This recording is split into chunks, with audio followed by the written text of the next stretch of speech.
Peace and welcome to the culture right here on the Black Star Network. I'm your host, Farajii Muhammad. Folks, we got a great show lined up for you today. First, let's talk about when white nationalism becomes mainstream. We'll share with you what's happening within the Border Patrol Agency and how one of their union leaders is espousing white nationalist ideas and philosophy. What happens? We'll have that conversation. Also, the unrealistic expectations of college students. Do you believe that college students truly think that when they leave out of college, they're going to be hitting six figures? Yeah, that's what I thought. Reality hits you. We'll have that discussion.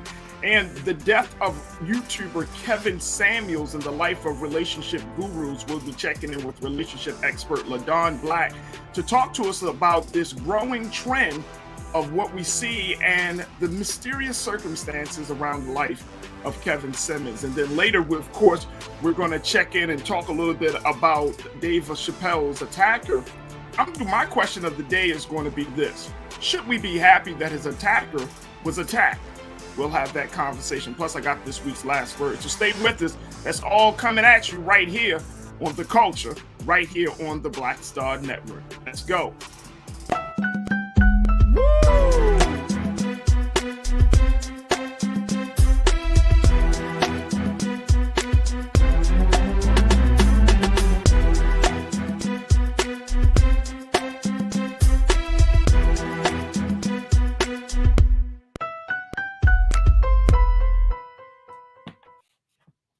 All right, folks, welcome. It is Friday, May the 6th, and welcome to The Culture here on the Black Star Network. Very, very excited and happy. Thank you so much. Oh, first, let me just say this on a personal note. I just want to thank all of the folks that wished me a happy birthday this yesterday. So thank you so much. Truly appreciate it. I know Cinco de Mayo, a lot of people were thinking about partying and doing what they do, but taking a little time out to say, happy birthday and wishing me well wishes and all of those great things truly was humbling and just from the bottom of my heart, I just wanted to say thank you. Folks, we got a lot to talk about because there are so many big conversations that are happening. This first conversation I want to have with you is about this idea of white nationalism. Now, some of us might believe that white nationalism is on the outskirts of our mainstream discourse, or whether it's about politics, social issues, economics, healthcare, whatever the case may be. We have been conditioned to believe that white nationalism is out there and we are over here. But I want to share with you folks, white nationalism is right here. It's all around us. The thing is being able to differentiate and to make the judgment on what you're hearing as being nationalist, white supremacist language and what you're hearing from someone that just might have their views. And this is one of the big things that we wanted to talk about today, because there is a growing number of people, not just random people, not just any old Joe or any old Jane no. There's a growing number of people in power that are espousing white nationalist, white supremacist thought. And they're doing it on major platforms. Now, some of you might say, oh, President Donald Trump, he's one of the big ones. Yes, he is. But then there are others who may not, who unlike the president, are always in the mainstream. One of them being Tucker Carlson. Yeah. One of them being Sean Hannity. Yeah. And so many other people, including even those that work in our government. And so we wanted to talk about this growing trend, how white nationalism is really has become very, very mainstream in this day and time. I am joined by my brother. I'm always happy to have him. He gives us great insight. He is a diversity, inclusion, and equity specialist, and he's joining us for this conversation. One of our culture crew members, Brother Shinedu Wakwafor. Shinedu, thank you so much, brother, for joining us. How are you today? Thank you for having me, Farajii. I'm glad to be here and happy belated. Thank you, brother. Thank you. Let's talk a little bit about what is going on right now with this larger idea of white nationalism, because people don't think that it's actually so ingrained in our society and in our, lexicon, the national lexicon of policy, of social issues, of culture issues, all of those things. People tend to believe, oh man, it's not here. Especially, I live in an urban area. White nationals live in the rural woods, in the woods of West Virginia, or they live in Pennsylvania. They're not coming to Chicago. They're not in Los Angeles. They're not in Detroit or Baltimore. No, no, no, no. But the thought, and the thing is, Sinead, you know this and I know this, it's not KKK like we've seen in the early part of the 1900s. It's cloaked in a very, very different vernacular. And what we're seeing right now is something that I think is very, very fascinating. And here's the reason why we wanted to have this conversation. USA Today, they did this story about a Border Patrol agent who goes by the name of Brandon Judd. Now, Brandon Judd he's a Border Patrol agent, but he's also president of the National Border Patrol Council, which is a union representing more than 18,000 Border Patrol agents. He had a conversation on Fox News by an anchor named Bill Hemmer. And Keena, let's post what Mr. Judd had to say as he was wearing a polo shirt, and this shirt was showing that he was a part of the Border Patrol agency.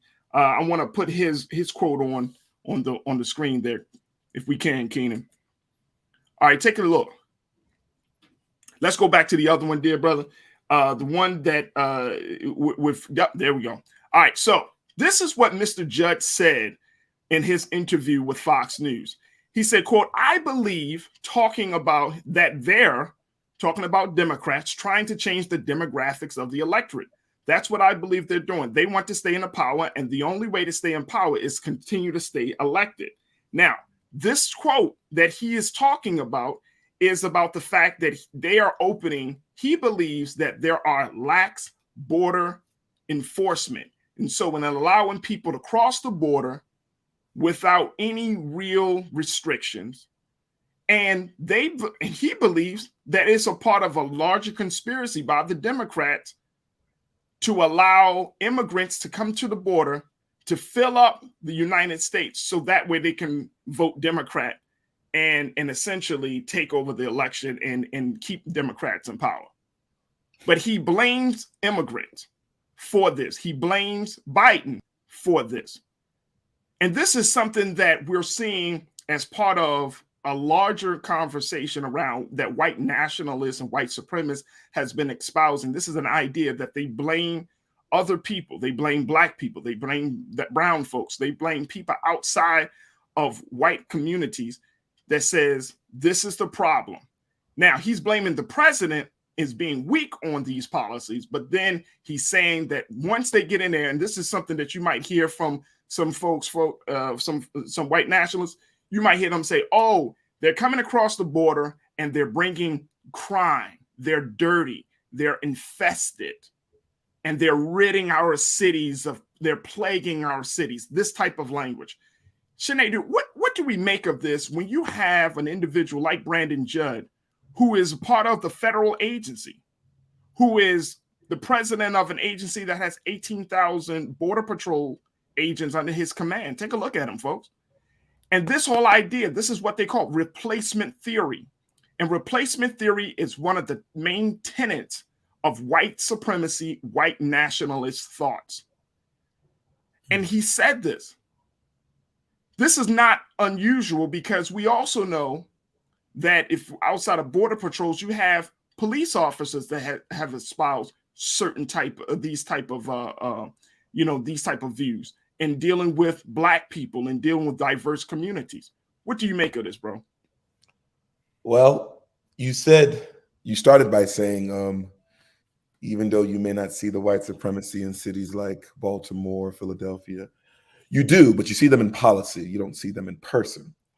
What I make of this statement by Mr. Judd is it's just funny, especially when you realize that when it comes to white supremacy, a lot of those folks who espouse the idea of white supremacy are not even aware that the foreign people that they hate create a system that they benefit from. You brought up Donald Trump, our once presidents. I think Sonny Halston likes to say twice impeached and disgraced, because that's what he is. He was somebody who had an issue with China and this and immigration, but then you looked at the back of his ties and we saw where they were made. When you look at some of the things that are keeping our country going is because of the power of immigrants, whether it be in the state of Maryland, where we have a program where we allow some immigrants to come over the summertime to pick the crabs or get the crabs or get the seafood that we all end up enjoying during the ending analysis of it all. And that's the problem with white supremacy. They love the benefit of immigrants, but they don't like the immigrants themselves. And then when you think about border control, the word border, in my opinion, has always been an arbitrary term. Whoever's drawing the line says that this is the border and this is that and that and that. I just think, and I hate to say it, I just think that it goes back to what, rest her soul, Dr. Frances Cress Welsing said many, many years ago. Their race is getting smaller in number. Statistics has shown that. And I think this hysteria with the white race, thinking that it's the black people, the brown people coming to attack them. See, when you're guilty, you think the other folk are going to do to you what you tried to do to them, and that's never been the case. And it's this fear of annihilation. It's just been proven. It's the fear that their race, their time, not only in power, but their time on top is just coming to an end, which, when you look at the statistical data that says that I think by 2040 or 2050, that white folks in this country will be a minority. They don't know what to do. So we're in this unique position. You started off your remarks in AU saying it's not on the outskirts, it's not on the fringe, it's right there, right? It's like cloaked in political rhetoric. And I agree with you in that regard, because the dog whistles, the euphemisms that's often used, right? Whether we're talking about from Donald Trump, whether we're talking about from Marjorie Taylor Greene, right? I mean, here's a woman that recently spoke at a white supremacist convention, give the whole speech, right? And then there are people are like, well, and she tries to defend, like, I'm a representative, I'm working for Congress, blah, blah, blah. And it's like, if you were a representative of the American people, why would you align yourself being on the agenda, getting time to speak to that group, knowing that optics, the power of optics, right? Knowing that. So you did that because that's how you really believe. And two, you don't care about the power of optics. You're just like, hey, this is what I am. And the old saying that if somebody shows you who they are, and I think Dr. Maya Angelou said it, if somebody shows you who they are, believe them. And it's like we're still in a space of denial, Sinedu, about believing that somebody can actually think like that, whether you're talking about Trump or anything. These are more of the vocal ones, right? But when you have a person like a Brandon Judd who is working behind the scenes, we don't know who the Border Patrol Union president is. But here's a guy that has the power to influence policy, as well as has a voice and a seat at the table to determine who gets across the border and who doesn't. He's a guy that has aligned himself with this. Now, he might be saying, well, no, I'm not a nationalist. This is what I believe. But it's hard for me to believe that somebody just happens to believe that immigrants are bad. They're dirty. They're the reason why the Democrats want them in, because they want to get power. It's hard for me to believe all of that just on your own. And then you go on to one of the most biased networks, such as Fox News, espouse these views, and it's not like challenged. It's not like, it's like, okay, great. You fall in line with it. I think there's a real concern that we should all have, that there are people in this government who claim one thing and then they do another. And I'm wondering, Sinedu, if it's really about, I mean, there's no way in the world that you wouldn't know that's like a Josh Hawley or a Ted Cruz or any of these people, right? That you didn't know what their views were. I didn't know. That's hard for me to believe, bro. Mm-hmm. They all know. And we see this with every Trumper who got fired, who comes out with a book now and is pretending that he's a menace. But it wasn't a problem when he was being menacing and they were there and being complicit. They all know. And it's unfortunate that it's this game of pretentiousness. And it's also a game of, when you mentioned Donald Trump, I thought long and hard to ask myself, is he just a part of some quote unquote great conspiracy of white supremacy? No, it's a little bit more senile than that. It's actually very good for business for these folk. You say this, you get endorsements. You say this, you can. I mean, think about those people who stormed the Capitol, those white nationalists. I like the word supremacist better than nationalist. I feel like nationalist kind of is a softer tone. Yeah. You storm the Capitol and you do things that are illegal, that are against the law, but they knew that they had a huge backlog of donors that would save them, that would put money, people, hard everyday workers that are putting in money. And I think it's scary because even though the thought is fringe and the thought itself can be very rural, where you would think it's the middle America, those who are not, but it's being propagated by the high-end, very intelligent, very powerful, also white people. Yeah. And you never see a correlation between poor and rich in unison like you do when it comes to white supremacy. For some reason, that correlation of poor and rich no longer matters, where usually it's the poor saying eat the rich, but not when it comes to white supremacy.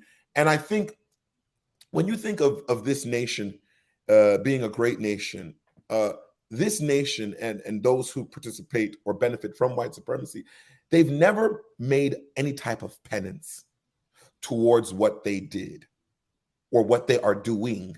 They just created new ways. You know, you stop slavery, then here comes Jim Crow. You stop Jim Crow, here comes mass incarceration, and so on and so forth. Because folks don't want to make penance for the wrongs that they have ailed in, because in their minds, it's just my belief, it seems like maybe it makes them smaller of a person. They'll just continue to recreate the narrative that once existed from the moment that they stepped on this line. When you think about borders, Farajii, and the idea of borders, it's a foolish thing. When you look at the example of Haiti and Dominican Republic, it's the same country, it was. And then someone comes and draws a line, and all of a sudden, you are not you, and this is not that, and one is less than, and one is equal to, or what have you. It's absolutely preposterous. It's dangerous, and in this age of technology, it's way more widespread. Let me just say this as we kind of wrap up this conversation, and I want to, you know, and we can't get everything all in the few minutes that we do have, but I wanted to bring this into the discussion, because I went to do a little research and say, okay, let me find some modern references to what we're seeing, because there's this growing trend. And folks, that's really one of the big reasons why I wanted to have this conversation, especially with my brother Sinedu, is because I wanted us to not think that this is some obscure, or we're just totally oblivious to this. You and I have to be able to have the power of discernment to understand what's being said. We get so much information running across our minds, you know, that we're scrolling through, that we're taking in each and every day. And so language is so important. That's why we have to be very, very intentional about the language we use to describe the circumstances that we're either seeing or experiencing. But let me just share with you this piece that I read from an article from called "How White Supremacy Returned to the Mainstream Politics," and this is by an author by the name of Simon Clark. Keenan, let's post his quote on there very quickly. This is what Mr. Clark said. Check this out, folks. He said, "In such a changing landscape, old-fashioned racist and xenophobic appeals are unlikely to be politically successful beyond a small fringe, so the propagandists of racism have had to develop subtler approaches to stoking fear and hatred for political ends.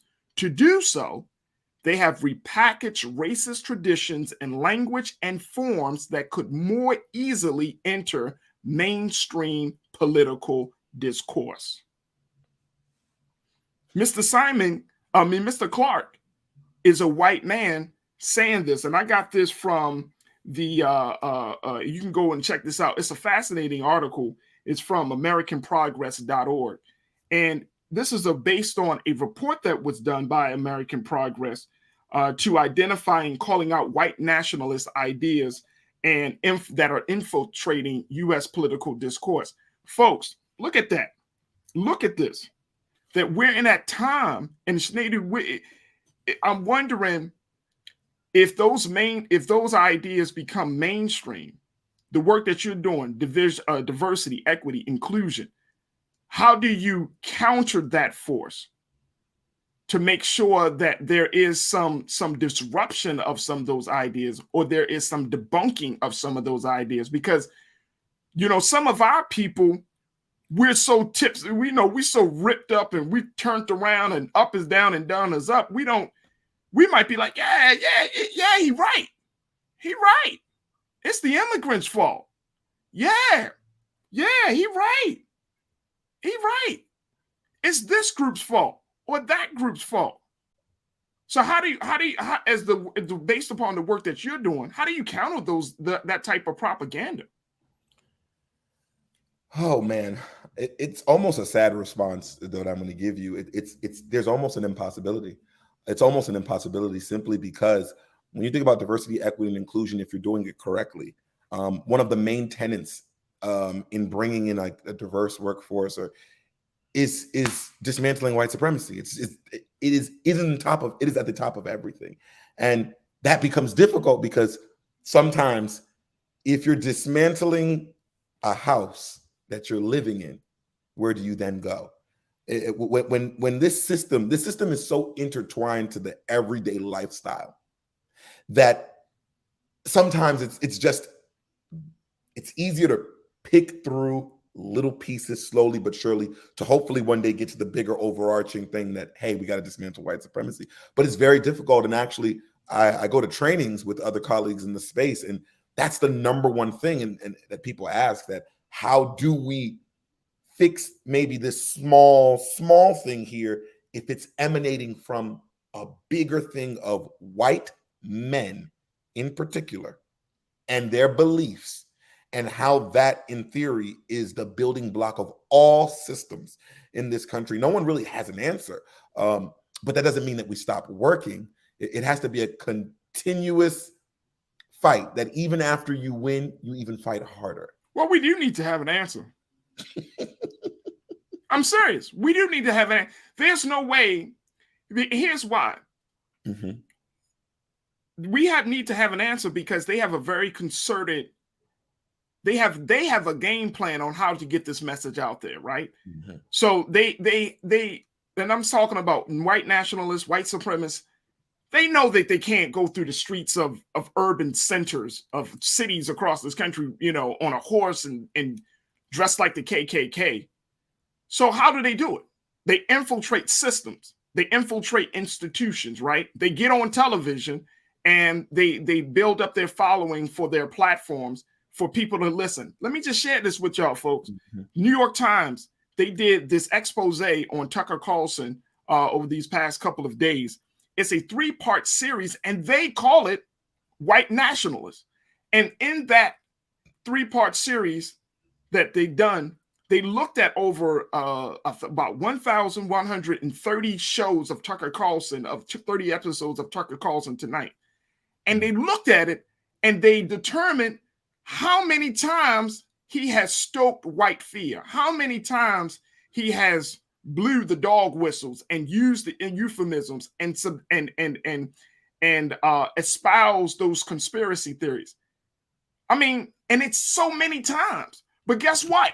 Tucker Carlson has the most profitable and one of the most popular shows on cable news. He's like the #1 guy on cable news, not just Fox. He's making Fox News so much money, and there are literally so many people that are tuned into him. You got to have a game plan to counter that. And so they have a megaphone in him. And so we have to have a megaphone for us, right? We have to make sure that the platforms that we use, we can't be silly and start to thinking like this is just going to be swept under the rug. This thing is like a wildfire, in my view, Sinedu. These ideas are like a wildfire. Not to say that all white people are going to subscribe to them. I don't believe that. But I do know that if you touch on somebody's dissatisfaction, which we are seeing with white America right now, if you tap into their dissatisfaction, if you tap into their fear, then you may have a convert to that way of thinking. And that's the thing. We can't say, well, we'll try to figure it out. No, we better have a game plan. We better have a game plan, because they're coming into Congress, they're coming into our state houses, they're making policy for us. They're in those positions that really impact our lives. And I'm not saying this out of fear. I'm saying this out of strategy. They're in these positions that impact every element of life. That's why we see what we see from Florida to Texas, the governors, the talking of the culture wars that we've been discussing. That's why these things are happening. And it's not, they are part of a larger school of thought. We got to have a game plan, bro.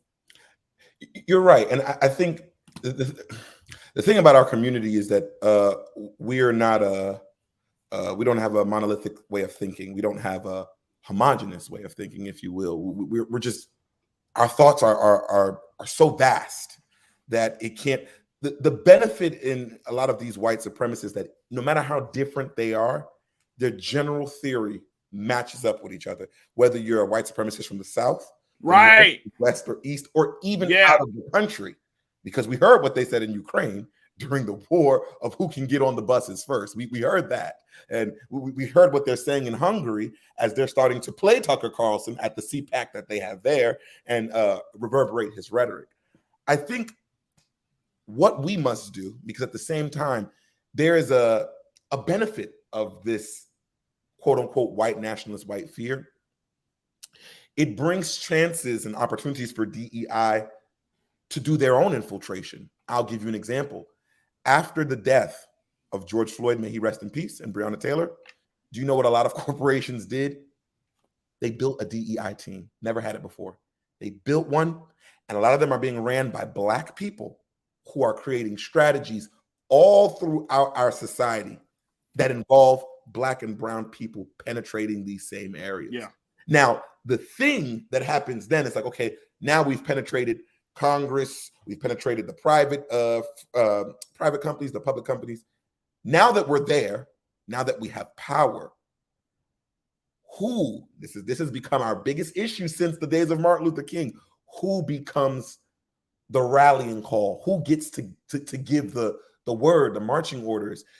Will people want to take a more Martin-esque approach or a more Malcolm-esque approach? And that's where it becomes difficult, because the trail, if you will, or the journey to Black folk saving ourselves or staying alive or staying connected, it comes from a vast array of folk who believe that it shouldn't just be an A or B approach. It should be an A through Z. It should be different ideas and different ideals.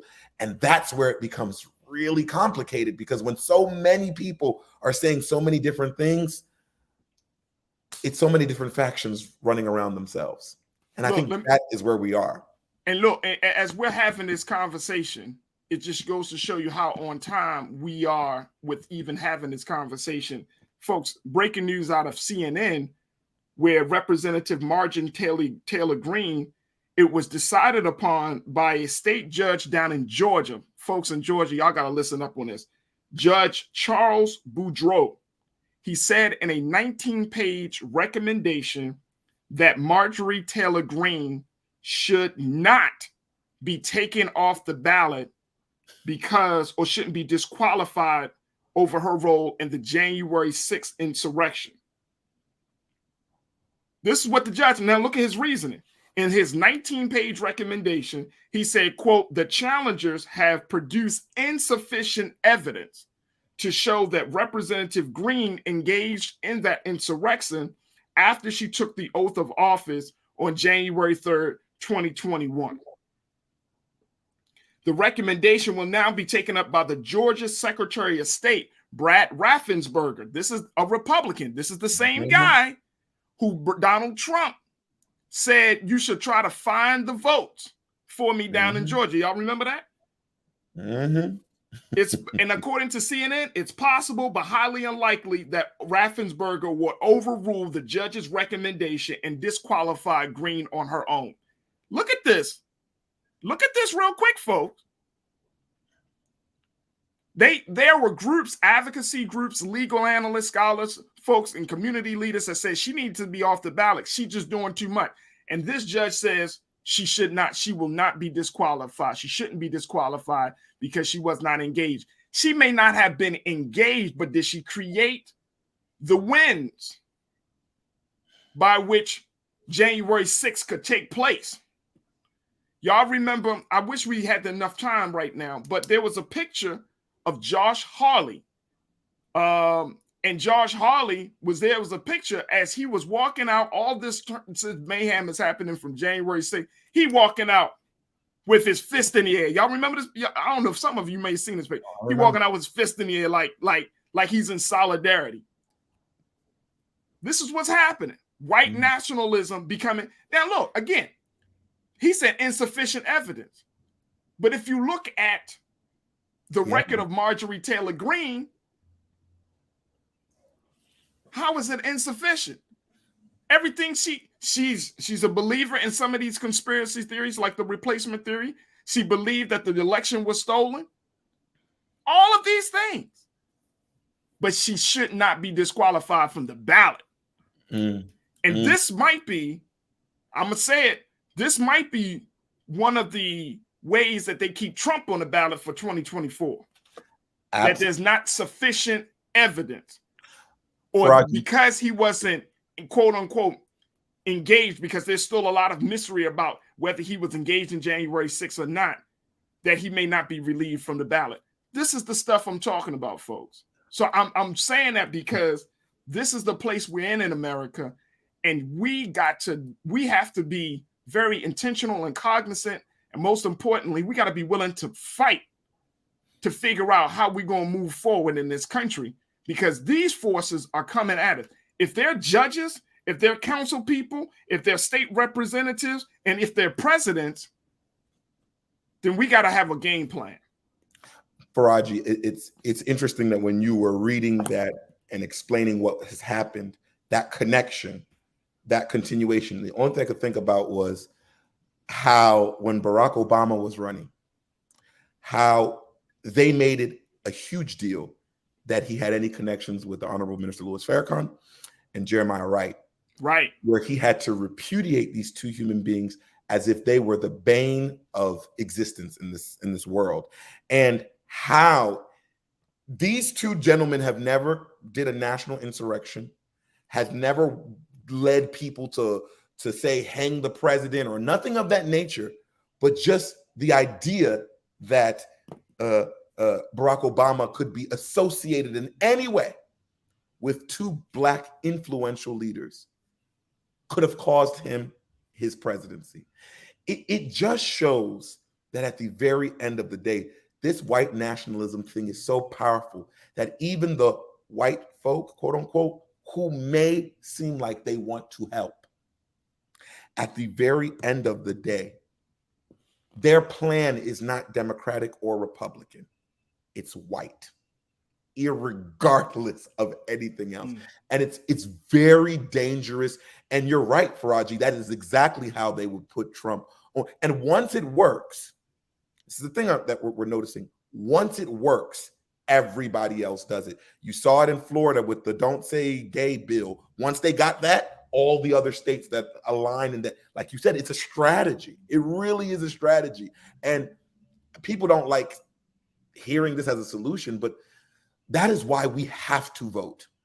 And then after we vote, you hold those people who are elected to represent you the same way you hold your kid that you send to an HBCU to represent your family and represent the culture. You got to do it, because that's the way this game that they're playing, that they wrote back when we were 3/5 of a person, that's how you win this game. Yeah. I'm just looking at some folks, and very quickly as we go to a break, Taylor checked in and said, we don't know what was presented to the judge. We are all watching this mess. A judge has to go by his paperwork. So that goes back to the legal complaint being insufficient. Janelle checked in and said, just because hate is winning in the marketplace, there are things on which we can stand together. The race class narrative is the winning narrative, and solidarity will win. B Dizzle checked in and said, Georgians are going to have to turn out like never before and defeat her in November. Facts. And I know that Stacey Abrams is running for governor down there. Brother King Lee said, if the U.S. Department of Justice have any criminal evidence against Trump, MTG, Marjorie Taylor Greene, or any of those racist politicians, then they need to bring it forward now. Now. I'm in agreement with that, like right now. If they are weak, if this administration that is composed of a moderate politician, a black woman, you got all these black folks and Latinos and other, if this administration doesn't, and I said this before, if y'all don't handle this, take on the cancer of white nationalism and white supremacy, voting is not going to destroy democracy.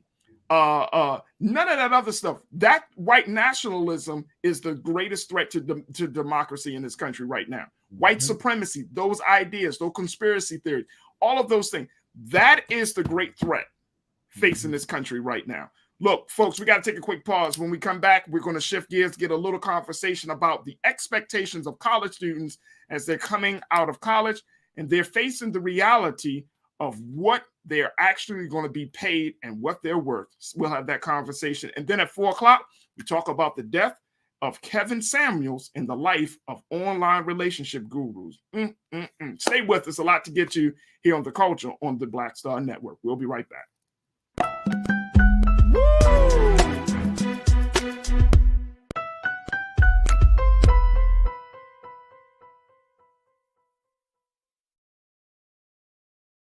Don't you think it's time to get wealthy?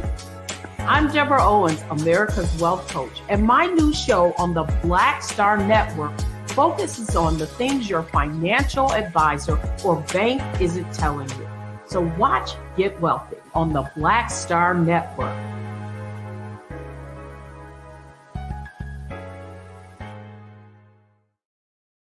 Pull up a chair, take your seat. The Black Tape with me, Dr. Greg Carr, here on the Black Star Network. Every week, we'll take a deeper dive into the world we're living in. Join the conversation only on the Black Star Network. Hi, I'm Dr. Jackie Hood Martin, and I have a question for you. Ever feel as if your life is teetering and the weight and pressure of the world is consistently on your shoulders? Well, let me tell you, living a balanced life isn't easy. Join me each Tuesday on Black Star Network for A Balanced Life with Dr. Jackie. We'll laugh together, cry together, pull ourselves together, and cheer each other on. So join me for new shows each Tuesday on Black Star Network, A Balanced Life with Dr. Jackie.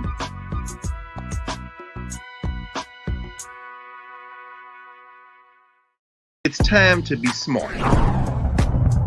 Roland Martin's doing this every day. Oh, no punches! Thank you, Roland Martin, for always giving voice to the issues. Look for Roland Martin in the whirlwind, to quote Marcus Garvey again. The video looks phenomenal, so I'm really excited to see it on my big screen. Support this man, Black Media. He makes sure that our stories are told. See, this difference between Black Star Network and Black-owned media and something like CNN. I got to defer to the brilliance of Dr. Carr and to the brilliance of the Black Star Network. I am rolling with Roland all the way. Honored to be on a show that you own. A black man owns the show. Folks, Black Star Network is here. I'm real revolutionary right now.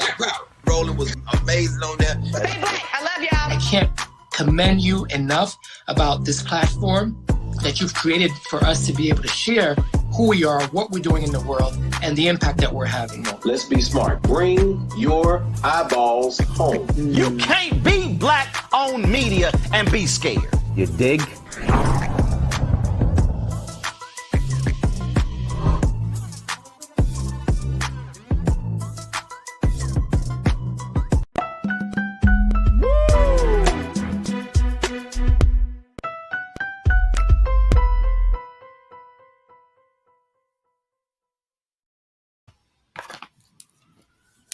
Folks, welcome back. We wanted to switch gears from the first conversation that we just had to talking about expectations and reality.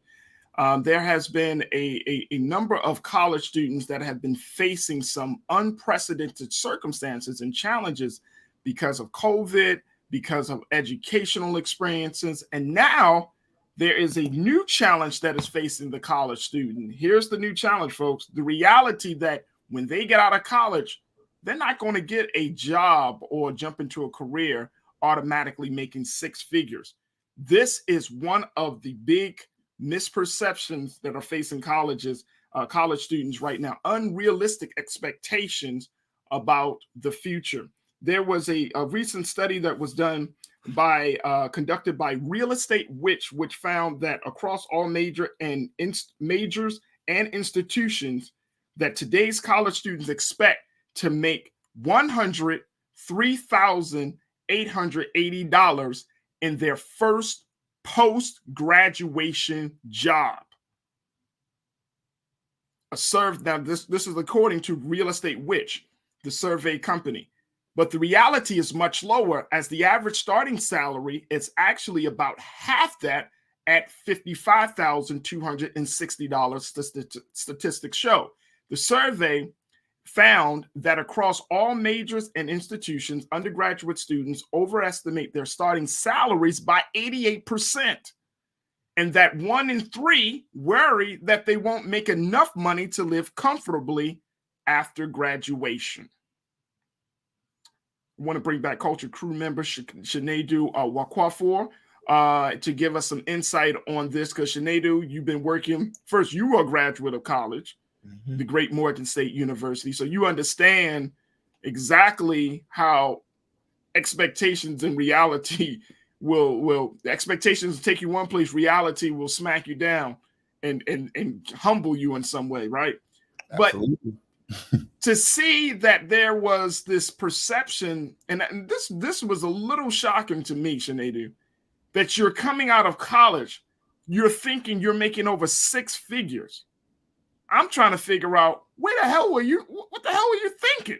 Where did you get that from? I'm curious to know the institutions those people went to, because coming out of an HBCU, I did not have that thought whatsoever. And it's not because that HBCUs give you a lesser education. No, I just remembered the old adage, work twice as hard just to be half as good. Sometimes that means fiscally as well. And also, I think my generation is of the time where they think that, working your way up is no longer a thing. And it is, irregardless of what your major is. It's still a humbling coast until you get to where you get. And actually, it has been my experience, at least, and some of a lot of my colleagues, we actually have had a higher meteoric rise than a lot of our parents. So things are even, when my dad explains to me what he made when he came out of college, and again, adjusted for inflation, things are kind of a little bit better, but I'm not sure where people think that they're coming to school to get, I don't know if they took an economics class at all, if they were explained how the school thing works, especially when you think of what we talked about, I think a week or two ago, about student loan debt. And when you think about that coming out with you, before you get your degree, you have to go through exit counseling where they explain to you how much you owe, the principal, and how they're going to assess taxes and all that good stuff, and interest, on that. So where that idea comes from, it possibly, let me tell you, it possibly might be from the fictitious nature of social media, where super successful people in certain realms of life show success. Just like you see a successful rapper on Instagram with 1 million followers, all of a sudden you think that if you started rapping, that'll be your situation, and it's just not the case. No, I think that plays into a huge part of it, and I'm glad that you brought that point up. I think that when college students, and I think to your point, everybody everybody is susceptible to believing something that's not true, right? Mm-hmm. We all are. So, when we see that, when we see young people, especially now, who get into an industry, whether it's arts and entertainment, whether it's sports, whether it's in tech, and we hear about these stories of young people, 20, 21, 23, 25. They go into an industry and then boom, they blow up. They get some fame, they get money. And I think that is why we need to have very, very different conversations with any student, especially high school and college age students, about the future. Because we take the stories, if you look at the story of Bill Gates, of how he started Microsoft, or you look at the story of Steve Jobs, or you look at the story of any of these millionaires and billionaires, you would think that could be everybody's story. Mm-hmm. There's a great book out called The Outlier. And that book talks about how certain individuals, and I'm going to get the name of the author, folks. Y'all know what I'm talking about. But that individual, there are certain people who they achieve far beyond and outside of the norm. That's what makes them an outlier. So Bill Gates is an outlier. He went through the same process that all of us has gone through, elementary, middle school, junior high school, then high school. He got introduced. Malcolm Gladwell, thank you. Malcolm Gladwell wrote this book, and he talked about the trajectory of Bill Gates, the trajectory of Steve Jobs and others. And he's essentially saying that they're outliers. Like, that is not the norm. But what made them not the norm was that they were introduced to, Bill Gates was introduced to computer programming at a very, very young age. He was given the opportunity. Same thing with Serena and Venus Williams. They're outliers. But because their father had took them from the time that they were small children, small girls, and cultivated them, that's how they became great. We could say the same thing about Tiger Woods. There are people. So when we hear these stories, we don't understand, I think Shanae do, that there's a backstory. There is a back journey that takes place before you get to the money, before you get to the fame. And I think, to your point, social media has removed that part of the narrative and just said, you're young and good looking, you can get money. If you do this, you can do that. In my profession of media, please. Let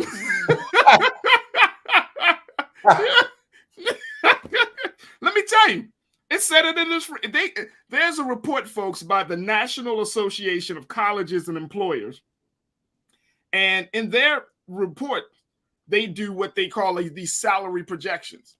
And in their salary projections, depending on the major, it kind of dictates what your actual salary is, but based on the industry. And for example, if you're looking at, check this out. Most fields, they say, saw increases in their salaries, not to 100,000, but they saw some increases. Like for example, agriculture and natural resources, they saw a 5% increase. Humanity majors, they saw a decrease of 14%. And communications majors saw a drop of 4.7%. That's me. So if you go into communications and you're thinking, you're going to make millions of dollars because you cute, or because you can speak well, or you can dress. Oh, I know how to read a script, but you don't put in the time and the work, it's not going to happen. So I think that to your point, that's a huge part of it. Like there has to be a reality check for college students about what they should expect in the future, bro. And I'm wondering, why aren't colleges having those conversations, or are they? I think they're, again, I think even when they are having those conversations, again, we live, and you keep saying that that's you. That's us, Farajii. That's why my second degree, I had to pivot, because communications just, it doesn't pay. That's just the truth. But I think when you look at expectations and you look at social media, I have said this once before and I'll keep saying it. I think it's important to localize your expectations rather than going for the big national examples, the Bill Gates, those type of people of that area. Look at your local state where there are many millionaires there who are everyday people that many people haven't heard of, you yourself included. I remember a professor, I can't remember his name, but at Morgan, he told me, I love teaching, but I'm a millionaire. And then he asked everybody to guess what makes him a millionaire. And everybody asked so many questions and so many answers, and they were all wrong. Hey. He owned a couple of gas stations, a couple of Dollar Trees, and a whole bunch of vending machines. And his idea was to tell them that sometimes to become wealthy, you don't have to do these big extravagant things.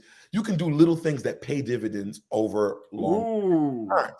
And then he challenged even further and asked, why? What exactly do you want? And when people explain what they want, it had nothing to do with a whole bunch of wealth. What the average college student usually wants is comfortability. Will I be able to get a home, a car?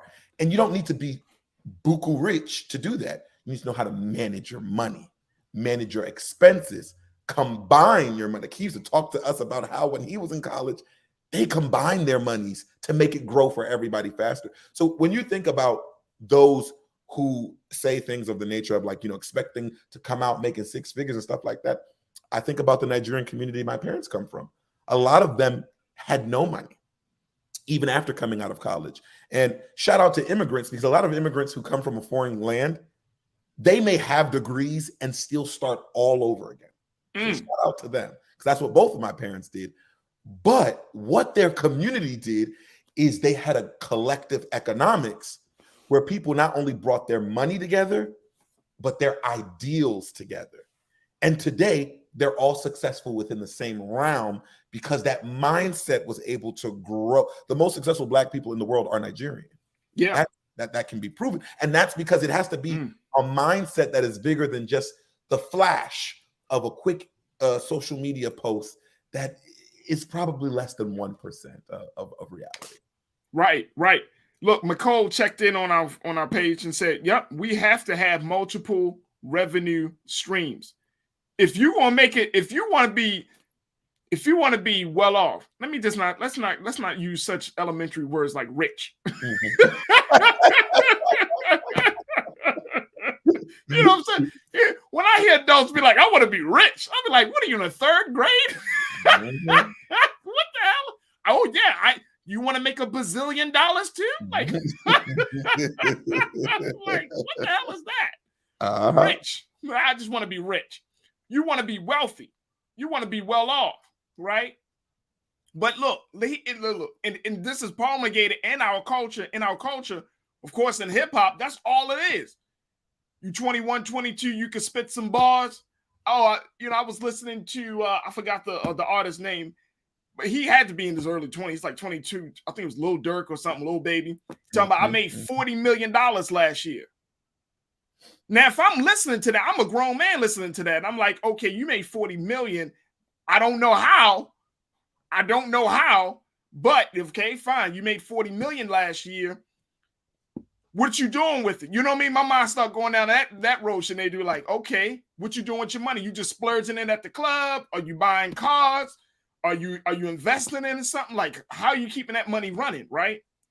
So the culture has created this space for, especially for the next generation, where you get money fast, real fast. You get a lot of it and you get it fast.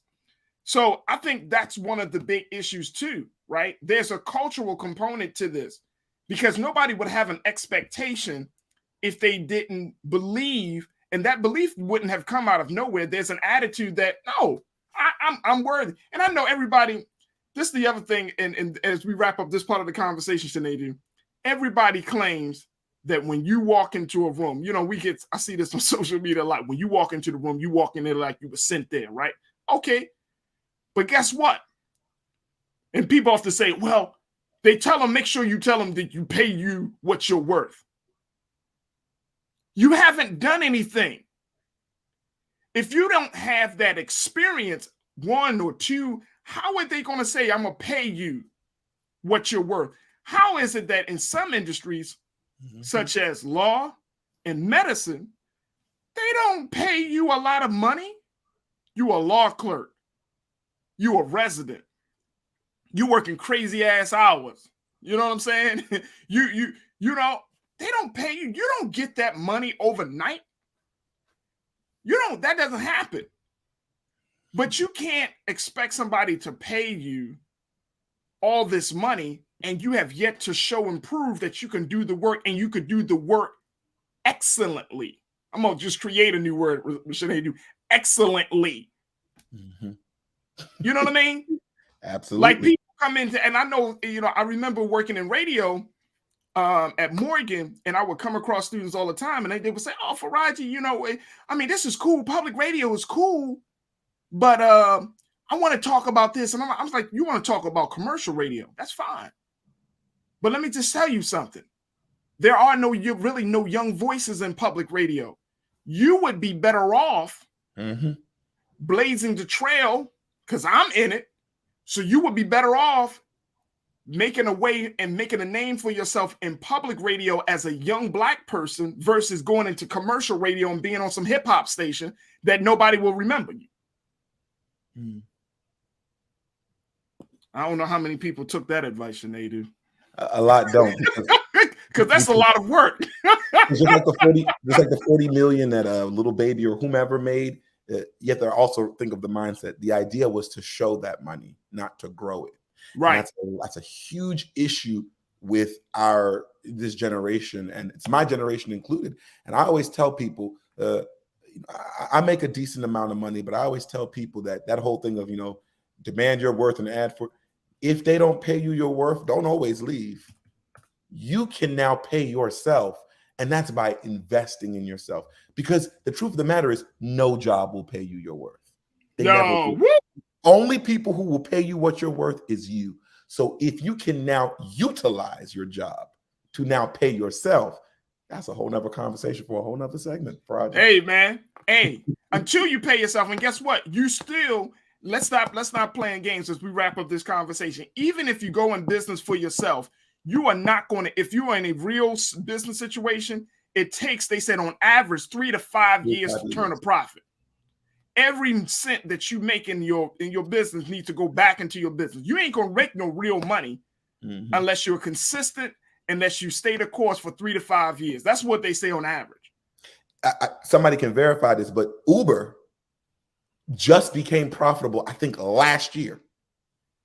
Uber, this global thing, just became profitable last year. And I think Lyft has not become profitable yet. That's true. People need to understand that. I'm glad you said that. Real business takes real loss and real dedication. They take a loss in the beginning. Yeah. They take a loss. Let me tell y'all, I'm telling y'all, and that's why I said the book Outliers by Malcolm Gladwell. Look at the stories of Apple, Microsoft, all of these big companies that we looked at. Look at the story. That's the book right there. I'm telling you. Fascinating read. Fascinating. But look at the stories of all how these, Like Steve Jobs, they were losing. Broke. They were losing. You know what I mean? Even the story of Facebook, all of these, like they didn't start from, I mean, yes, they were, but see, check this out. Here's the thing. These guys were put into a position to win because they put in that 10th, and this is what the book Outliers talked about. You got to put in those 10,000 hours. Mm-hmm. You got to put in the 10,000 hours before you can start to see some benefit from it. If you ain't putting no 10,000 hours on anything, if you're not consistently strong, like I put 10,000 hours on this media work. I'm just letting y'all know, putting 10,000, I wasn't getting paid. You know when people ask you the question, should they do what job you would do even if you wasn't get paid? I damn sure can say media, because I wasn't getting paid for a long time. And it's cool. But if you don't put those 10,000 hours in, if you ain't willing to grind, like for real, to sacrifice something for whatever you plan to do, please, you ain't serious about getting wealthy. You ain't serious about being rich. So that's something we got to do. We got to change the conversation and give college students and high school students realistic expectations. Folks, I got to take a quick pause. When we come back, let's talk about relationships. The death of YouTuber Kevin Samuels. Here is the self-proclaimed relationship guru that garnered 1.4 million followers on YouTube, put a lot of videos out there, and he made a lot of people upset. We're going to check in with our relationship expert, LaDon Black, to give us some insight over this rise and trend of relationship gurus and so much more. Stay with us. It's The Culture right here on the Black Star Network.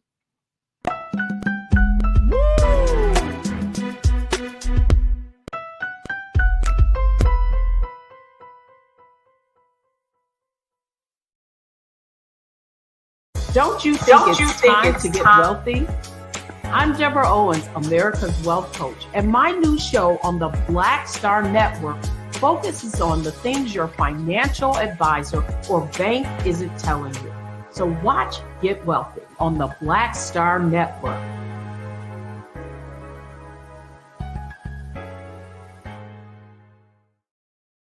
Hi, I'm Dr. Jackie Hood Martin, and I have a question for you. Ever feel as if your life is teetering and the weight and pressure of the world is consistently on your shoulders? Well, let me tell you, living a balanced life isn't easy. Join me each Tuesday on Black Star Network for a Balanced Life with Dr. Jackie.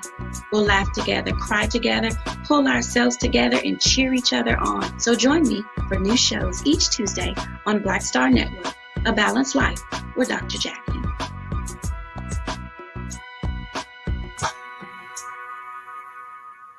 Pull up a chair, take your seat. The Black Tape with me, Dr. Greg Carr, here on the Black Star Network. Every week, we'll take a deeper dive into the world we're living in. Join the conversation only on the Black Star Network.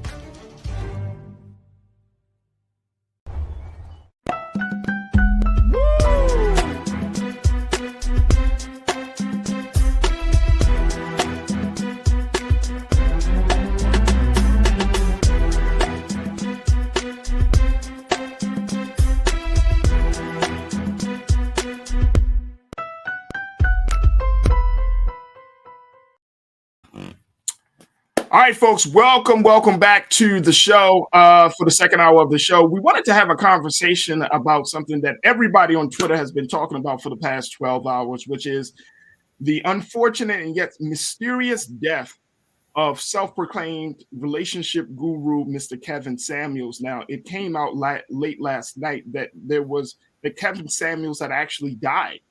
But many people were trying to figure out whether it was true or not, or if it was just a false claim. And then I started to see it, and Brother Roland started to even post it. He posted it. I forgot what time he made his post about it.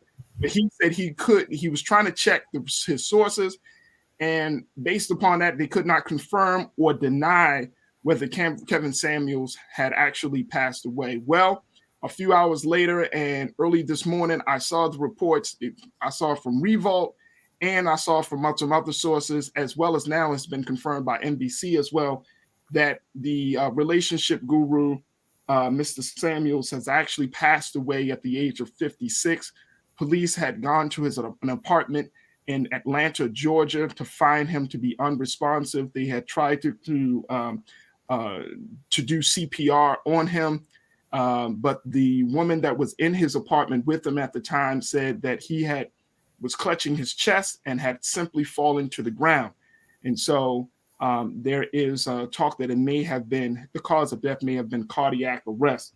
But as a result of this news and how the news went about, people are now asking the question or looking at his catalog, his catalog of work, and are now saying, what did he stand for? Now, Kevin Samuels was a controversial voice because not only did he talk about the role of men and women, some people say that he just completely disrespected Black women. So I had to have this conversation, but I could not have this conversation with just me and Sinead. I wanted to bring in our relationship expert, LaDon Black, to give us some insight as to what we're seeing, not just with his messaging, but this idea of online relationship specialists. So LaDon, welcome to the show once again. Good to have you. Thank you so much for having me, Farajii. I really appreciate being here. Absolutely. LaDon, Kevin Samuels, first and foremost, when did you learn about his passing? Were you just kind of in a state of confusion like I was last night? I definitely was. I mean, people, like you said, were posting last night, but none of the reports were substantiated. We didn't hear it from a qualified news source. And I think a lot of people didn't run with it until his mom actually confirmed to NBC News that her son had passed. And then people were like, okay, this must be real. So, we weren't sure what was going on for a very long time. Yeah, so here's the thing about his mom, and I thought this was an interesting quote that she gave to NBC. Keena, let's post that quote, brother, because I was like, that's a hell of a way for a mom to find out that her son had passed. But this is what she said to NBC News. Check this out, folks. She simply said, and I want to, if we can pull up that quote, Keena, did I send you that one? No, we did not. All right, let me just share this with you very quickly. She said, quote, that it was a terrible thing for social media to put it out, and that she didn't even know until she got on social media and saw at that time what she thought was a rumor. Mm-hmm. She found out from social media that her son had passed away. And she said she hadn't even been notified. Mm-hmm. She said, all I'm doing is requesting that people pray for us. Mm-hmm. And I'm thinking to myself, that has to be absolutely heartbreaking, to say the least. It is. I mean, it's so sad. As much as we embrace social media and the way it's allowed people to have platforms and to, find new careers and find new expertise and to get rich, that's one of the downsides of it, is that everybody's a reporter at this point. So sometimes stuff gets out there and the family doesn't even know yet.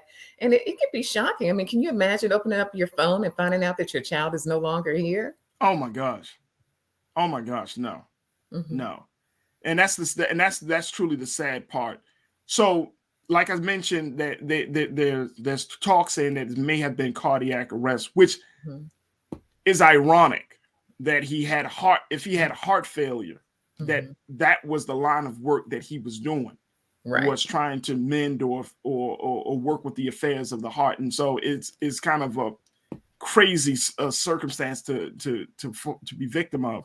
But let's talk a little bit about his messaging, his ideology. He was controversial because one of the last controversial things that he said was when he talked about, he said, if you're 35 years old mm-hmm. and you're unmarried, you're a leftover. Yeah. I want to make sure I get that quote, but that's the.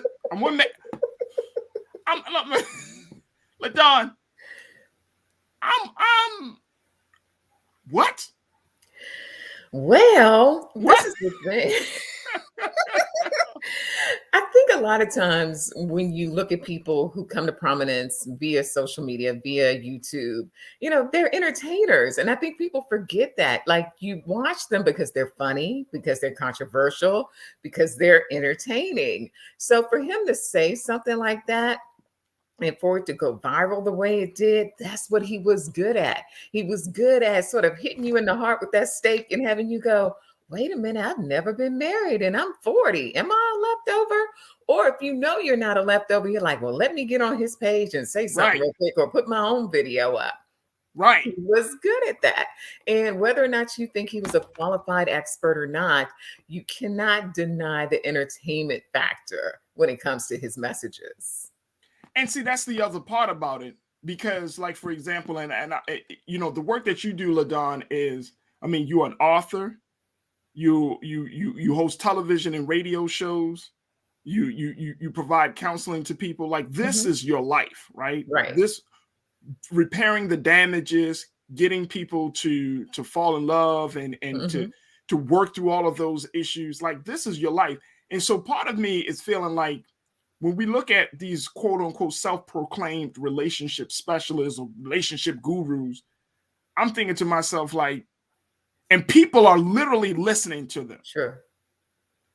Is this a sign that the traditional sources for relationship help, whether it's your faith institution or whether it's like certified counselors like yourself, is this the sign that people just have lost trust in what may be coming from you and what may be coming from those institutions? Well, the thing is, you have to be clear about what your background is. Like, I'll tell anyone, I'm not a doctor. I didn't go to school for this. I'm your best girlfriend when it comes to relationship advice. And that sort of spiraled from writing a book about my own experiences into writing books about my listeners' experiences into TV, radio, things like that. But I think you always have to be honest with your audience about the fact that if you're really having some serious issues, I have some doctors that you can talk to. I'm not the one. And so I think in his case, you know, it was entertainment. It was light. I never took him seriously. I thought some of the things he was saying were crazy, maybe even wrong sometimes, but I saw it as entertainment and it was entertaining. So no, I would never govern my life based on what Kevin Samuels said, but would I, you know, take in a few minutes every now and then? Absolutely, because it was entertaining. But if you're having true issues and you have true concerns and you're trying to figure out this love thing, you have to kind of know a person's background. And he shared like he was a stylist or something, you know, like this was not a therapy situation. This was not someone who went to school for this. This is someone who was able to speak well and was able to communicate effectively, who had a platform, and it just grew. That was his background, a guy who had had some relationships, who wanted to talk about relationships. And if you keep it real with people and let them know where you're coming from, then I can determine whether or not your advice is worth my time. And that's the part. That's the part. It's like everybody is seeking some sort of guidance, right, on something, especially when it comes to the affairs of the heart, when it comes to love. And I'm thinking, like, you know, people, and I don't want to use this term, but for lack of a better word, you know, people are in a desperate place because we know on the other side of it, the statistics show that, for example, this generation they're not getting married quite as fast as the previous generation. They're not having children. So that's not even in their long-term plans. They're not looking to build a family. Most of the, you know, the millennials and all of those folks, they still living at home. They're trying to stack their bread. You know what I mean? They still, so family and love is so far from them. Their idea of love might, and I'm not saying this for everybody, but it might just be an online connection. It might just be a situationship. Right. Or it's very casual, you know, I'm very casual, and, very you know, I don't get upset about what you do. You don't get upset about what I do. Exactly. You avoid feelings, you know, I'm not going to catch feelings for this person and all of that stuff. And so I think I think that what he tapped into that level of desperation. Now, I think he also armed people with some myths and some stereotypical thinking, right? That is like, okay, bro, okay. But even himself, like, he was 56, he was not married. Right. And I'm not saying that married people give you the best advice, but I am saying like you gotta be in that struggle. Right. You know what I'm saying? Like, I remember when I got married, LaDon, one of my uncles told me, he said, man, don't hang out with no single people. I was like, you in trouble, these are my friends. So I'm like, what are you talking about? He's like, boy, you better find some married people to hang out around. I said, okay. Years into the marriage, hell yeah, I agree. You know what I mean? Because we hear about the stories of the girlfriend or the homeboy that gives the married person some advice. Like, you gonna let him do that? You gonna let her do that? I wouldn't. Right. And that's from your single life perspective. Right. Not from a committed, you know what I mean? We're going to try to work this out. Like, sometimes the things you do in marriage doesn't make sense to a person that's just dating. No. It's totally different. I'm just trying to wrap around, like, to speak to the fact that he spoke to the I think a real place of need for a lot of people. I think he was really effective in tapping into insecurities. So, you know, if I'm a woman over 30 and I have kids, and maybe my kids have different dads, but I feel like I have financial success. I have my own home. I have my own car. I still want a brother who has all of those things and more. You know, what's wrong with me that I'm still single? He would tap into that. You know, I'm a young brother who's on the come up. You know, I don't have everything, but I'm attractive, but women don't seem to be interested. What is it about me that they're not tapping in? And so he would break down your looks. He would break down your sexual abilities. He would break down the fact that maybe you have too many, baby mamas and baby daddies in your life. That is sort of, limiting the world of dating for you. You know, he would tap into these things that were sort of hot buttons for people, nothing new, but things that sometimes you may even think about yourself sometimes and say, well, wait a minute, maybe that's why love hasn't worked out. Right. And, people ran with it. And then he had some loyal followers that lived by what he said. I wonder how far, and I'm not trying to be funny or anything, but I wonder if for those loyal followers did they find love? You know what I mean? No, I'm serious. Like, you know what I mean? Like did his advice give them any level of benefit? I want to bring in Culture Crew member Sinedu. Sinedu, you've been checking out the conversation we've been having with relationship guru. I'm about to call her relationship guru, LaDon Black. But what's your question for LaDon, Sinedu? First of all, LaDon, I think everything you said was perfect and right on. And I think a very important part that you mentioned was the entertainment factor about him. It's not like his advice wasn't good or it was bad, but you have to remember it's a business. It's entertaining. The more provocative thing he says, the more excited people get. And may his soul rest in peace. And that's a very important thing. Like, whether people liked him or not, we lost a brother either way, and may his soul rest in the bosom of the Lord. But my question for you is, now there's a vacuum. What do you think happens now? And let's keep it real, because this is America. This is show business. That's how it works. Who you think is coming next? What is happening now? You know what? It's going to be another man because the men sort of move into the same male space. So I can't remember the brother's name right now, but he was really popular because he would do the videos in his car and he would look all deep. That's what I was trying to figure out. Women advice, and then he had a little issue that he may have been somebody extra in his marriage, and then he fell off. And then all of a sudden, Kevin Samuels took over, and blew up. And then we can't forget the Steve Harvey era, when he was writing all the books and women were running around, using his advice. So 90 days, girl, 90 days. Wait, girl. Yeah, we're going to just wait. Y'all don't realize men can be patient. It's still regular life. So, what I'm saying is there'll be another male space. There'll be another internet, YouTube relationship guru, a man to fill that space. Because the thing is, women, and I'll just speak for women, there is a hunger to understand relationships, and an even larger hunger to understand relationships from the male perspective. So if you're a man who appears to be attractive and suave and have swagger, and you can put a sentence together and you're consistent, you might be able to take Kevin Samuel's space next time. You never know. But here's and the brother that I was thinking about is Derek Jackson. Yes. Online Culture Crew. they Derrick Jackson, everybody like Derrick Jackson. I remember him.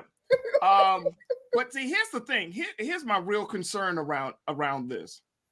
That, and I agree with you, LaDon. I think that another man is going to step up. But I've been seeing more and more of these videos, especially from younger brothers who are like, you know, if you want to treat a woman like, you got to be consistent.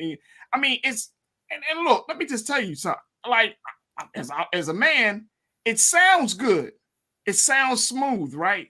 But then I'm like, well, why are black women so, and I'm using black women as an example. If that was the case, if all of these black men got it, oh, you know what, you can, sister, you got to treat her like a queen. You got to be there. And it's like, then why are black women so dissatisfied with us? Like, if it was really that simple, like nobody, and my wife and I have had a conversation like this, like, are we asking the right questions? Like, or when we go out to dates, and I've been dating for a while, so it's like, are we asking those questions like, hey, you know, have you been in therapy? There are some things that I may need to know as we move forward. Like, you know what I mean, LaDon? Like, I just feel like it's coming across as being too easy. Like, yeah, there's a difference because the guy that opens up the door for you versus the guy that doesn't open up the, and it's like, it's so much more than that. It is. It's so much more than that. And then I think when you watch these videos and guys are like, well, put her first or treat her well or consider her feelings. And those are all great platitudes. But what they don't say in these videos is put it to work, right? Because I think everyone knows what a good man is or what a good woman is. But are we willing to actually put the work in to do the things that we're putting in these videos and saying that this is what it takes for a relationship to actually survive? And the question is, or to me, I think we're not putting in the work. So we'll watch these videos and be inspired and be all hyped up for our dates and then go on a date and we don't have nothing to talk about, you know? And so, you know, how are we connecting these messages to the way we actually live our lives on a daily basis? And Sinead, I know you got to hop off, and we appreciate you, brother. So thank you so much for checking in and being a part of the conversations today. Thank you, brother. Thank you so much for having me. Absolutely. LaDon, but one of the things that, you know, when you're talking about putting it first, and I said this, and I'm no relationship guy. I don't even want to be seen. I don't, you know, I mean, I have a platform, I'll share some ideas, but I'm not coming, I do not want, hey, so brother, please, no, sir, don't come to me for that. But I do think that it can be very problematic. It's a very slippery place where we start to take ownership of just very little experience that we've had, right? And I see this, and what we're seeing is that it's talking about male-female relationships, and I'm sure you see it every day. It's so easy to tap into one's dissatisfaction about another. It's easy to tap into it. When I see social media posts about it, fellas, tell me that you get 1,000 comments, right? Man, these ladies out here, all it takes is one ignorant person to say, oh man, this situation here. And then it's so easy to tap into that. And I'm wondering, are we doing this to ourselves? Are we creating this disparity? Are we creating misunderstanding? Are we creating this huge gap that can no longer be bridged because we can't let go, we can't sacrifice, we can't compromise, or we just have these attitudes of how men and women should be?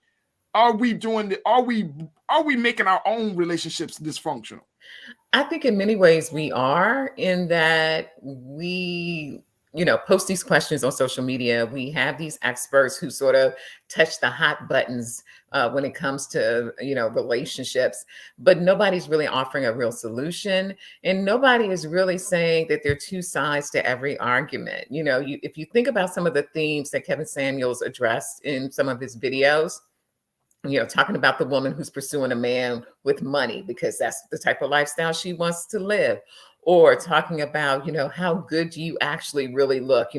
His big thing was, if you step right out of the shower, rank yourself, before hair, before makeup, all that stuff, talking about natural beauty versus enhanced beauty, talking about, a man's, ability to satisfy in the bedroom. If you can't do that and you're not making money, then why are you even dating? So really sort of touching the things that we feel sensitive about anyway, but not really offering up a solution. And I think that's where you sort of leave people out there on their own. So I'm going to critique you. You're going to call my show. Yeah. I'm going to critique you and break you down, but I'm not going to give you anything to build you up or to point you in a different direction or a different way of seeing things. And I think sometimes that is the harm in everyone being an expert, is that they don't know how to fix what they break down. And then unfortunately, what happens is that you have people who feel like, well, maybe I shouldn't be in the dating game because of this, or you've been embarrassed, or you have people who are just taking in, the segments, and they're like, well, wait a minute, I never even thought of myself that way, but maybe I need to think about myself differently. And so we are sort of working against ourselves, because people are entertaining. They're not doctors. They're not therapists. They're there to entertain, but we're taking it as actual advice and trying to kind of make it work for us when it wasn't even meant for that. It was meant to make us laugh and to have us repost it and share it. It wasn't necessarily meant to fix our relationships. And I think to that point, LaDawn, which is why, like, you can't get your advice from social media and memes. You can't fix love like that. Like, even just the daily, I tell people all the time, like, when you marry, it's the day to day. Right.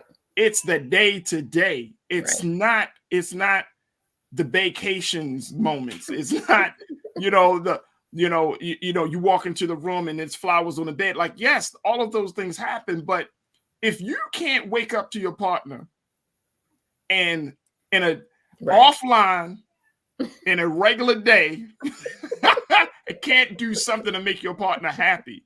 Those are the moments that count, right? Versus the day-to-day. I've read so many, and it's been so many unfortunate stories of relationships that are seen on social media, but then behind the scenes and in real life, it's a mess. It's a whole mess. Mm-hmm. It's a whole mess. And as much as we know that intellectually, we know that. We be like, oh, I don't believe that this person, oh yeah, but their boyfriend or their husband or their wife, they go out all the time. But do they actually talk? Right. Like, do they actually share? Do they actually, I mean, those things, it's a day-to-day, being in a committed relationship, you've often talked about it. It is a day-to-day intentional effort. It is. It really is. And I think in this age of, Instagram and Facebook and everything else, we get caught up in the pictures, it's our anniversary. Look at this great place we went to. Oh, look at this great gift that he or she got me. We get really sort of caught up in the imagery. Like, the thing that drives me nuts is relationship goals, like #relationship goals. And I'm going to go, you have no idea what those people are dealing with in their house or what it took for them to get to that point. And so I don't think you make couples a relationship goal, but you can see something positive in what they have and say, well, wait a minute, how can I fit that into my life? But I don't think you make anyone relationship goals, because you don't really know what they're dealing with behind closed doors. And you should not look at memes, and I'm talking about images, and just automatically say, you know what, that's what I'm gonna try to attain. I hate that. Like, we got these. I know people gonna hate me now, dog, but I see these images. It's like these animated images of a girl laying on the chest of a man and be like, "This is all I need in life." That's not all you need in life. A lot more. That's a lie. That's nice, but that's not all you need in life. We like warm houses. Like all that stuff. That's insulting to some Black women. Like, all you need in life is a man. No. My wife would tell you, he's not all I need in life. It's okay. That's okay. You know what I'm saying? Like, the man or the woman or whoever, your partner, it should not be your whole world. No, not at all. That's unhealthy. Not at all. Not at all, because somebody's going to get burned that's out. the stuff that people be on. Like, man, all I need is just somebody to come home to. Like, come on, man. No, you always need to have a sense of self. I mean, that's really important, because if you don't have a sense of self, the person that you're with is going to get bored with you. So you always have to have something just for yourself. And what you bring to the table in taking care of yourself sort of helps the whole group, or helps the couple grow. Right. And I think a lot of times, we talk about in terms of, if someone meets someone new and then they shut down all their friendships. You can't do that. What makes you attractive is the way you operate out in the world. And if you shut everything down and you make this person your world, after a while, it's going to be like, well, wait a minute now, this is too much energy, it's too much responsibility, and there's no growth. A person can get tired of that. Absolutely. Absolutely. So as we close this part of the conversation, again, LaDon, I always appreciate you for giving us the real. But how, for those who are looking and seeking and saying, okay, Kevin Samuels, he's passed on, Derek Jackson is out the picture. Where do I need to go? How do I start to get a better handle and a better understanding of love and relationships? You know what? I'll start with this. I would say, definitely still look at these people who have huge followings, because I think anyone has some quality in what they're saying. Don't take it all to heart. Don't follow all of it. But I think you can find a good nugget in anyone who has, a heart of wanting to fix relationships or wanting to put advice out there. But if you're having true challenges, like love is never working for you, relationships are awful, you feel like you have so much baggage that you can't even get into a new relationship, then go see a professional. There are relationship coaches that are certified. There are therapists, there are doctors out there that this is their space. Sometimes you need to step up from just some, I just had this thought last night and I posted it type of advice. Sometimes you need real help. And there's nothing wrong with pursuing true help when it comes to your relationship life. That is absolutely, I love that advice. That's some advice that I think we can all follow there, LaDon. So I appreciate that. LaDon Black, who is an author. She is a relationship coach, and she is a media personality. You can hear her on so many different platforms. But LaDon, where can people find out more about the work you're doing? If you want to connect with me, you can always connect with me, Instagram and Twitter at Tees by LaDon. And you can catch up with me on Facebook. All you have to do is search down LaDon Black. Thanks so much for having me, Farajii. Oh, absolutely. Anytime. LaDon, thank you so much for being so good for the culture. All right. Bye-bye. Talk to you soon. All right, folks, we're going to take a quick pause. When we come back, I just want to offer a question of the day. We're going to move on. I've been keeping up on this Dave Chappelle situation, and I'm finding that this is really interesting. I'm going to share with you with my sister, Reese Colbert. Y'all know Reese, what she had to say about it. And it was her Twitter post that made me want to ask you this question. And I'm going to tell you this question when we come back from our break. So stay with us. It's The Culture right here on the Black Star Network.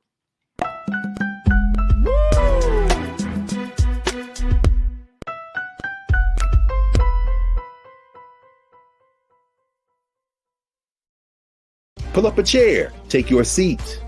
The Black Tape with me, Dr. Greg Carr, here on the Black Star Network. Every week, we'll take a deeper dive into the world we're living in. Join the conversation only on the Black Star Network. Don't you think it's time to get wealthy? I'm Deborah Owens, America's Wealth Coach, and my new show on the Black Star Network focuses on the things your financial advisor or bank isn't telling you. So watch Get Wealthy on the Black Star Network.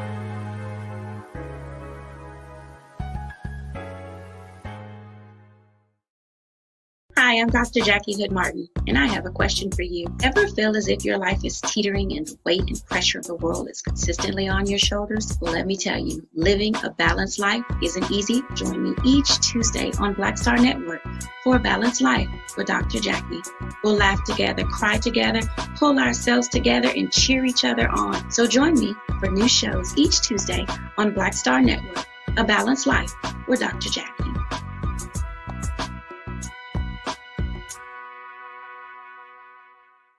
It's time to be smart.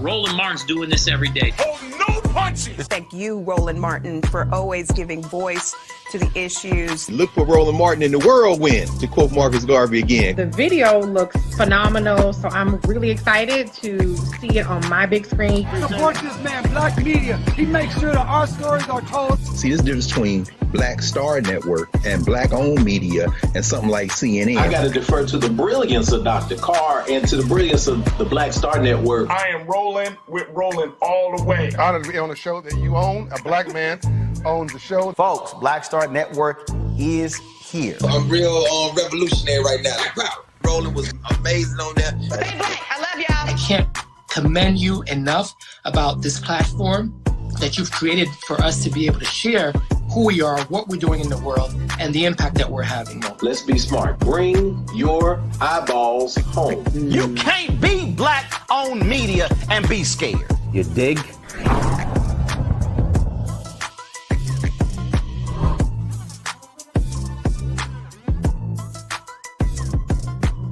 It's time to be smart.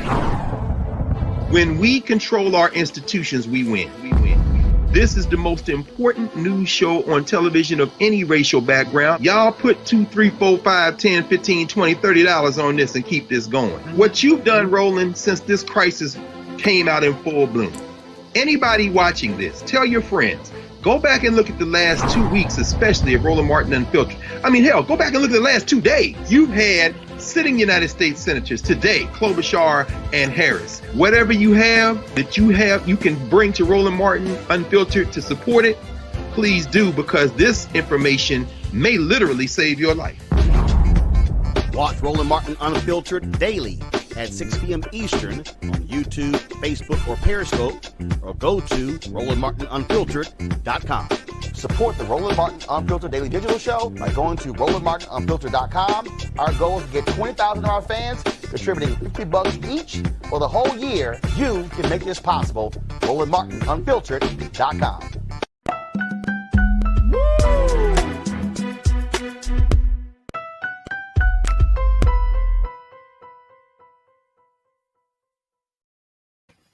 Folks, we now want to turn our attention to what happened to Dave Chappelle in Los Angeles at the Hollywood Bowl. You remember just a couple of days ago, it was reported that Dave Chappelle was doing his stand-up set when all of a sudden a man comes onto the stage and jumps on him and essentially tackles him. Now, people who were there, the security and other personnel there, took the man and took him to the backstage. Now, I want us to show, Keenan, if you could pull up a picture, if we could find a picture of Mr. Isaiah Lee. This is Isaiah Lee. Look at this. Look at how disfigured he is.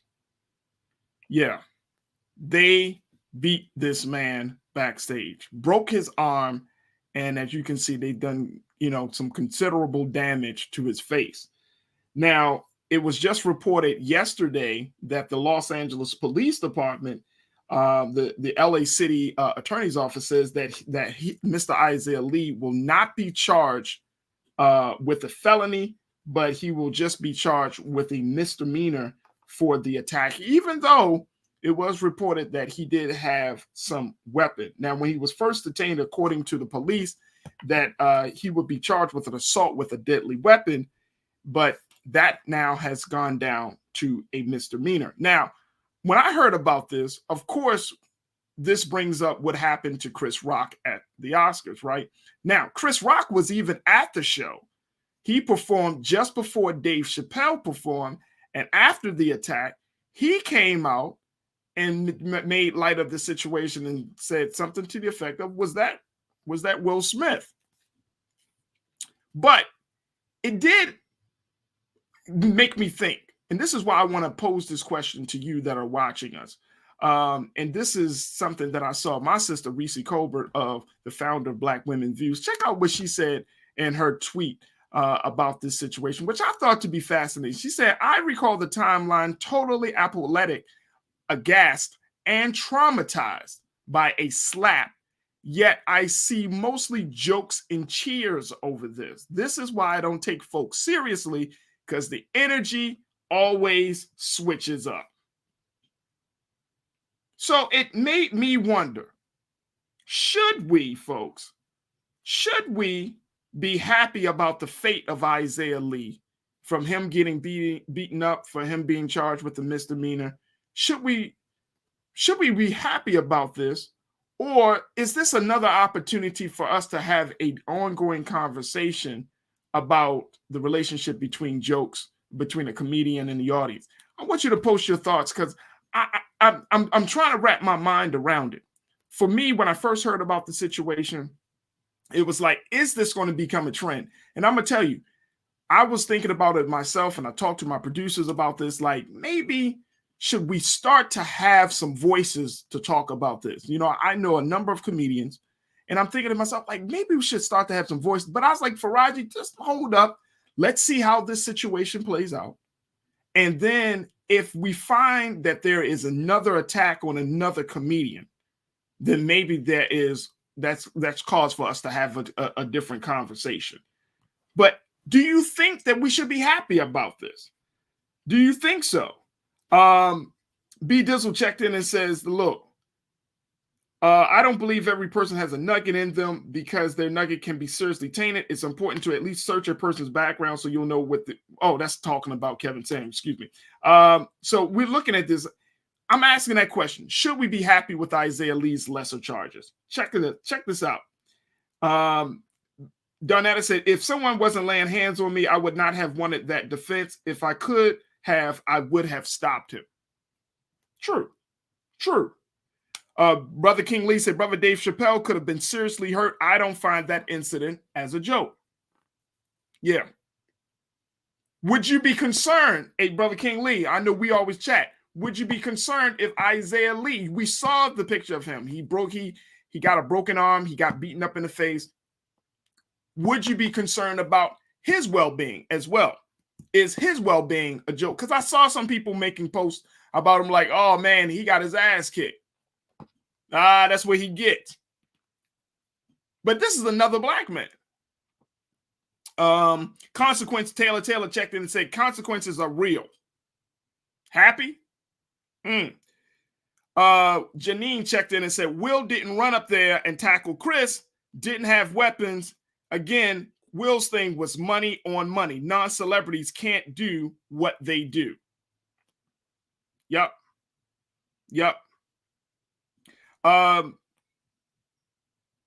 Sports actuary says, if we have the right to beat up that guy, then why shouldn't the police have the right to beat up suspects?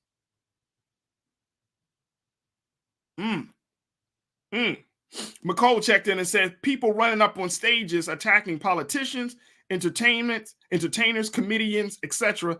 is nothing new. No, it's not. McCole, I'm totally with you.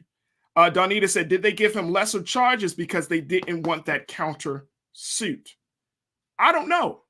That possibly could have been into the conversation, but maybe his intent, maybe they actually just looked at, okay, he tackled him. He didn't shoot him. He didn't stab him. He didn't threaten him. I mean, he tackled him, but I don't know. But should we be happy about this? Because I still don't feel happy. I don't feel happy for Dave Chappelle. And sadly enough, I don't feel happy for Isaiah Lee. Now, he shouldn't have done it. I definitely know that. He shouldn't have done it. But I think that we have to be very, very clear in making sure that we're not creating a culture where our entertainers are going to be attacked, comedians specifically, and that the people who think about doing that, they won't be beaten to the point where we kill them. Let me see what else we got here. Patricia checked in and said they will always have copycat. This person will be held accountable. Yeah, I think that's one of the big concerns. Varnell said, imagine if his security was a few seconds slow. Right. And see, here's the thing about it, folks. We still don't know why. We don't know the motive as to why he did it. So it could be a mental health thing. You know, we often we criticize white media when white people do crazy things, and then the first line of defense is, he needs mental help. We often say, oh my gosh, well, why is that? He needs mental help. Why can't he just be evil? Why can't he just be full of hatred? Why does he just need mental help? Why does he need therapy? Well, will we extend the same grace to Isaiah Lee? Davey Floater checked in and said, I ain't never running up on a comedian. This is a whole warning. Yeah. Jackie Correll said, slapping is disrespectful, period. Yep. Shira X said, this is going to change a lot of things for the public. I think so. Shira. I think that it will also, I don't want to be in any live show and see people running up on stage. That's never good. That is a very, very scary situation. It's like having a fight during a concert, or, you know what I mean? Like, that is a very, very sketchy situation. Christopher Perkins checked in and says, it's saying you can attack any black male and nothing will happen to you. That's the point. That's a good point. That's a good point. So now, like I said, I'm not trying to jump into this space that it's going to always happen. But now, are you concerned that the next comedy show, the next music show, if somebody feels like they have the liberty to just run up on stage and do some harm to the artist? Let me see who else we got. Valerie Kelly said, wait, didn't the guy have a weapon on him? Sure, there's no way to guess possible intent or how far he might have considered going in his attack on Chappelle. But yep.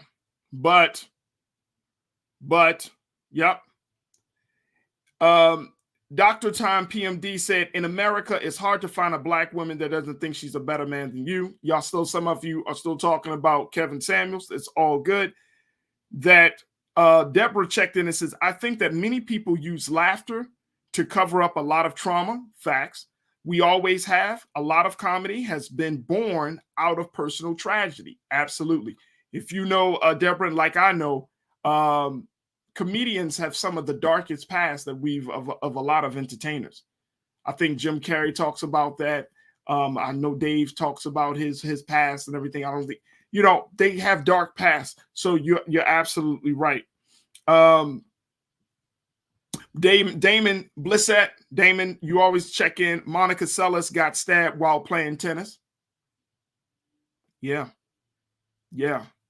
S. Greg 0304, Dave was lucky he didn't have a knife. You're absolutely right.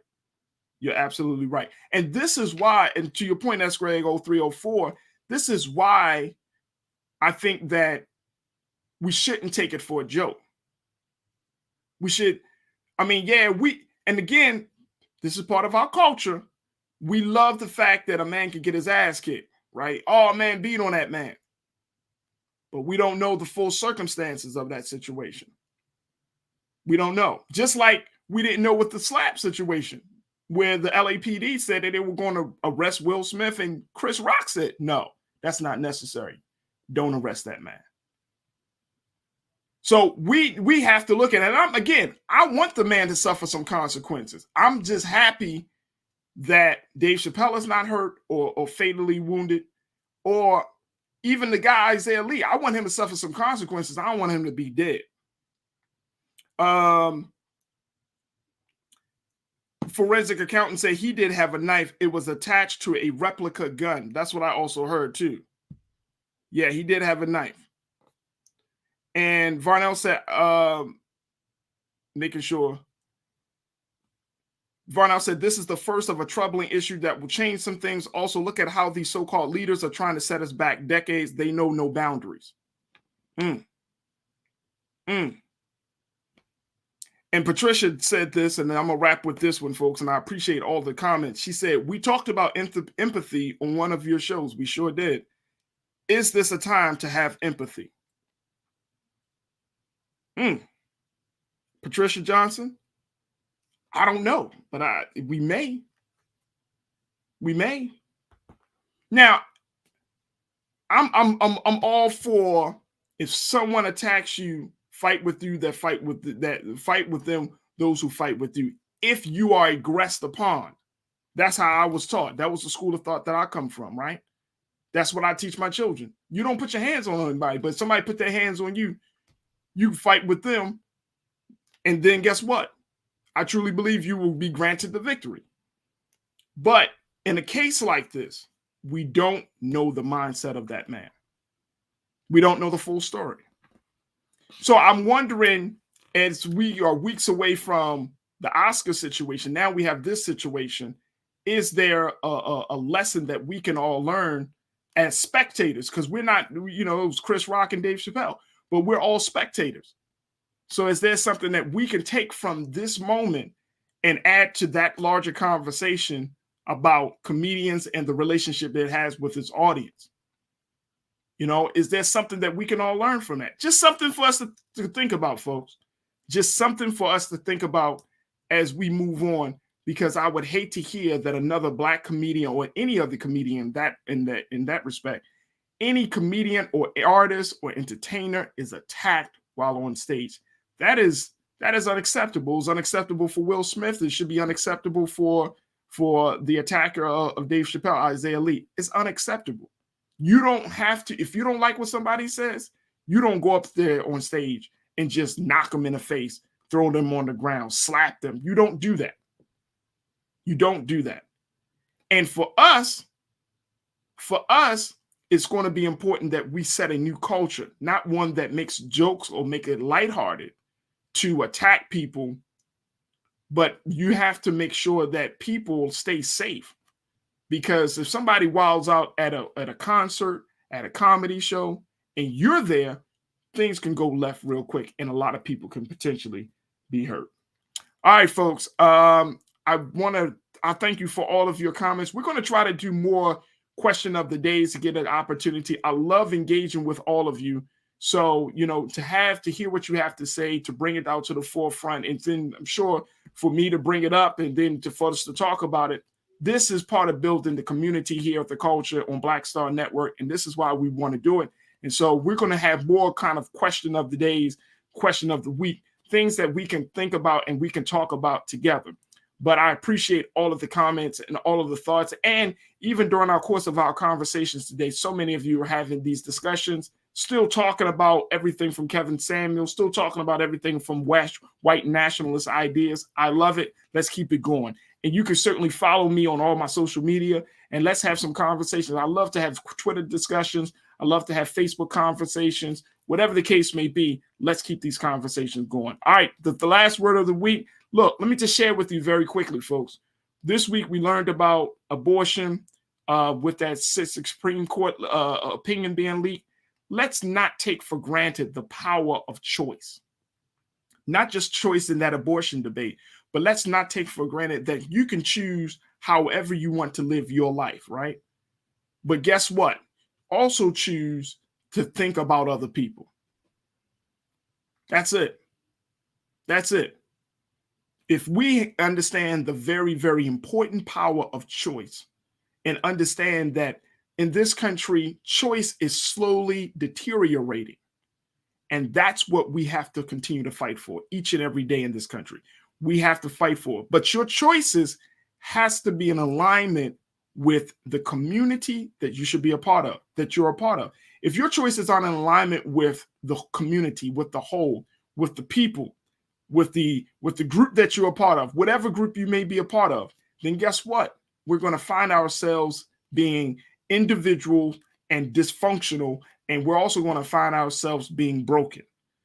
So the power of choice is something that is worthy and necessary for us to fight for in this country. Because I truly believe that none of us are choosing to be crazy. We're not choosing to be uneducated. We're not choosing to be uncivilized. I truly believe that we do want the same thing, but we just got to fight and work for it.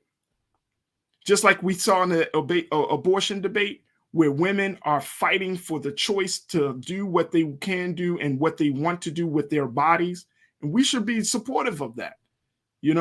We should be supportive of that just as much as Men should be able to do it. But those choices, under each choice, there should be some knowledge. Under each choice, there should be some understanding. And under each choice, there should be some consideration for your fellow man, your fellow woman, your neighbor, your family, your coworker, your community, your country.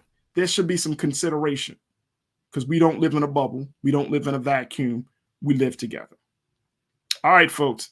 Continue to support us here at Black Star Network. I want to highly recommend that you check us out. We've been having some fantastic conversations, so we want you to support us. BlackStarNetwork.com.